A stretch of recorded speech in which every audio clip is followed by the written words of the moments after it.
হুগলি জেলার আরামবাগ মহকুমাবাসীর অনেক দিনের দাবি রামকৃষ্ণ সেতুর বিকল্প আরও একটি সেতু নির্মাণের, কিন্তু তা হয়নি।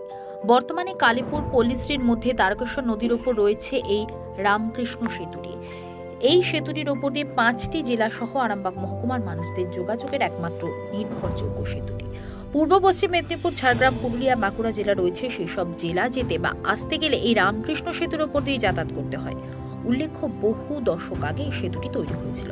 বর্তমানে সেতুর অবস্থা খারাপ হয়ে যাওয়ায় প্রশাসন থেকে মাঝে মধ্যেই দেখা যায় টুকটাক কাজ করতে বর্তমানে এই রামকৃষ্ণ সেতুর স্বাস্থ্য পরীক্ষা করা হয়নি।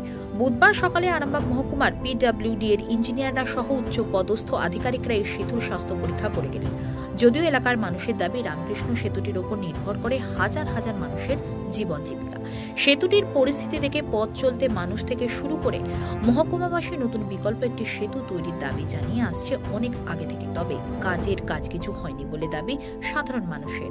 দেখুন বিস্তারিত। বলবেন, আজকে এই ব্রিজের হেলথ চেক আপ আছে, ওপর থেকে ইঞ্জিনিয়াররা সাহেবরা এসছেন। ওনারা ব্রিজটা কী পরিস্থিতিতে আছে, ব্রিজটার রক্ষণাবেক্ষণ যে কীভাবে মানে কোনো দুর্ঘটনা ঘটতে পারে কি না, এই ব্যাপারগুলো ওনারা চেক করবেন। ধরুন গাড়ি যাচ্ছে ব্রিজের উপর দিয়ে, কিন্তু ব্রিজেরও তো একটা হেলথের ব্যাপার আছে। ওনার একটা যদি কোনো দুর্ঘটনা ঘটে সেই ব্যাপারগুলো যাতে না হয়, দুর্ঘটনা যাতে এড়িয়ে যাওয়া যায়, সেইগুলো ওনারা চেক আপ করবেন। আমার নাম এসআই চন্দন ঘোষ, ওসি ট্রাফিক।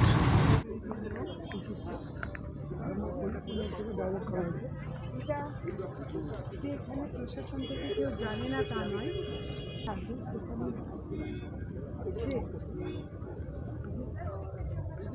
অস্বাস্থ্যকর পরিবেশটা তৈরি হয়।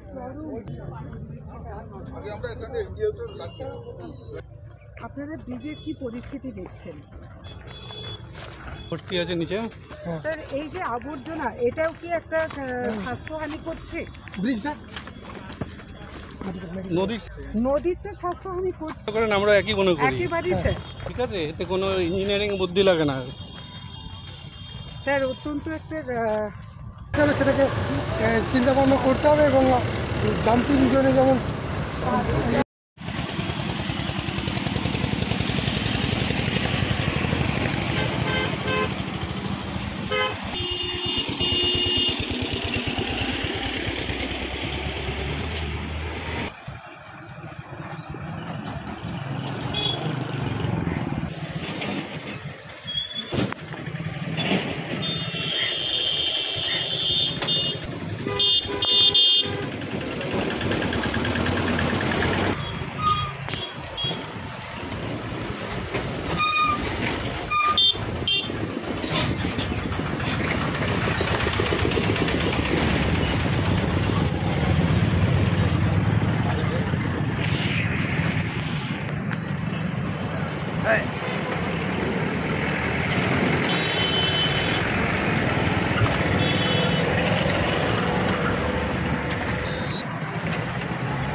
স্বাস্থ্য পরীক্ষা বলতে এর আগেও বহুবার করে গেছে, মিডিয়াওয়ালারা দেখিয়েও গেছে। আজ বহু বছর ধরে শুনছি যে পরীক্ষা চলছে, নতুন ব্রিজ হবে বা রিপেয়ারিং কাজ চলছে। তো এই ব্রিজটার চলার মতো মানে আর ক্ষমতা নেই। নতুন করে ব্রিজ করলে মনে হয় ভালো হবে। সেটা বয়স আমার তো আনুমানিক জানা নাই, তবুও 50-60-এর উপরেই হবে। হ্যাঁ, অবস্থা বলতে ওপর থেকে যেরকম দেখাচ্ছে সেরকমটা নয়। নিচতে নেমে যে মেন পিলারগুলো আছে কালীপুর থেকে আসার দিক থেকে, কালীপুরের ওই দিকে তলা দিকটা না দেখলে বুঝতে পারবেন না, পুরো একদম ড্যামেজ হয়ে গেছে। ঠিক আছে, তো ওরা রিপেয়ারিং করে চালাচ্ছে, যতটা চলছে আবার রিপেয়ারিং, মানে ধরতে গেলে প্রতি মাসেই রিপেয়ারিং করতে হচ্ছে। হ্যাঁ, ঘটতেই পারে। ব্রিজটার তো পুরো অবস্থা খারাপ, প্রচুরই খারাপ।